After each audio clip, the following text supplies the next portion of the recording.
Um dos maiores argumentos para a vida após a morte que já foi concebido pelo filósofo alemão Immanuel Kant em uma forma intrincada e filosófica de raciocínio prático, onde ele diz que você simplesmente tem que acreditar na vida após a morte, porque se você não acredita, não há base final para a justiça, e se não há base final para a justiça, não há base final para a ética, e se não há base final para a ética, então toda a vida se torna uma preferência e a sociedade torna-se inevitavelmente impossível. Porque, em última análise, é a preferência de quem tem mais poder que irá controlar o seu destino. Então ele diz que, como uma necessidade prática, nós simplesmente temos que acreditar em Deus e nós simplesmente temos que acreditar na vida após a morte, porque sem isso a vida não tem sentido. Dostoiévski disse assim: se Deus não existe, todas as coisas são permitidas. Se todas as coisas são permitidas, então não existe certo ou errado. Então a vida é uma piada cósmica. Agora eu quero que vocês entendam que quando ambos falam dessa maneira, o que eles estão fazendo é isso. Eles estão dizendo: ei, propósitos práticos, é melhor vocês acreditarem em Cristo, porque se vocês não acreditarem, as opções são tão sombrias que a vida se torna intolerável. Mas um filósofo sóbrio olhará para esse argumento e dirá: ei, espera um minuto, como Nietzsche fez. Esse é o problema. Estamos convencidos de que a vida não tem sentido. E não vivemos como Alice no País das Maravilhas, onde podemos simplesmente projetar os nossos desejos e dizer que a realidade é como gostaríamos que fosse, e vamos acreditar na ressurreição, porque sem acreditar na ressurreição, a vida seria intolerável. Senhoras e senhores, Paulo nos mostra a gravidade da alternativa da ressurreição de Cristo aqui, mas ele não encerra o seu caso ali. Ele não nos diz: creia que Cristo ressuscitou dentre os mortos, porque se você não crer, a vida será intolerável. Não é isso que ele argumenta. Ouça o que ele diz: venho lembrar-vos o evangelho que vos anunciei, o qual recebestes, no qual ainda perseverais. Por ele também sois salvos, se tiverdes a palavra tal como vos-la preguei. A menos que tenhais crido em vão. Antes de tudo vos entreguei o que também recebi, que Cristo morreu pelos nossos pecados, segundo as Escrituras, e que foi sepultado e ressuscitou ao terceiro dia, segundo as Escrituras. Para um judeu, essa frase, de acordo com as Escrituras, significava algo.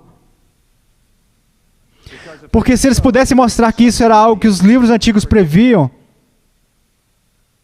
para a maioria daquelas pessoas isso resolveu o assunto, porque eles tinham tanta confiança na precisão transcendente das Escrituras sagradas. Paulo poderia ter encerrado o argumento ali mesmo para os judeus, segundo as Escrituras. Mas ele percorre do reino bíblico para o empírico e diz que apareceu a Pedro, Cefas,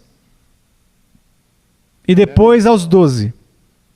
Depois foi visto por mais de 500 irmãos de uma só vez, dos quais a maioria sobrevive. Até agora, porém, alguns já dormem. Depois foi visto por Tiago, mais tarde por todos os apóstolos, e afinal, depois de todos, foi visto também por mim, como um nascido fora do tempo. Não estou escrevendo para você sobre especulação abstrata. Estou falando com você sobre uma ressurreição que 500 pessoas testemunharam em mais de uma vez. E, senhoras e senhores, eu o vi. Este é o testemunho universal dos escritores do Novo Testamento. Os outros apóstolos dizem: nós declaramos a vocês não mitos e fábulas engenhosamente inventadas, mas nós declaramos a vocês o que vimos com os nossos olhos e o que ouvimos com os nossos ouvidos. E cada um dos discípulos viu, tocou, ouviu e morreu. Porque foi a vitória de um homem sobre a morte que o Novo Testamento declara que não foi um incidente isolado, mas que este foi o pagamento inicial para a raça humana, que este é o primogênito de muitos irmãos, que isso representa uma vitória cósmica sobre o inimigo final da nossa humanidade. De modo que a conclusão que o apóstolo chega no capítulo 15 é fantástica. Ele diz: portanto, e você sabe o que essa palavra indica? Que é uma conclusão que está vindo. Portanto, meus amados irmãos, sede firmes e constantes, sempre abundantes na obra do Senhor, sabendo que o vosso trabalho nele não é vão. É a ressurreição de Cristo, que significa que nenhuma quantidade de sofrimento, nenhuma quantidade de tristeza, de solidão, de aparente desesperança pode ser definitiva. Porque Cristo ressuscitou.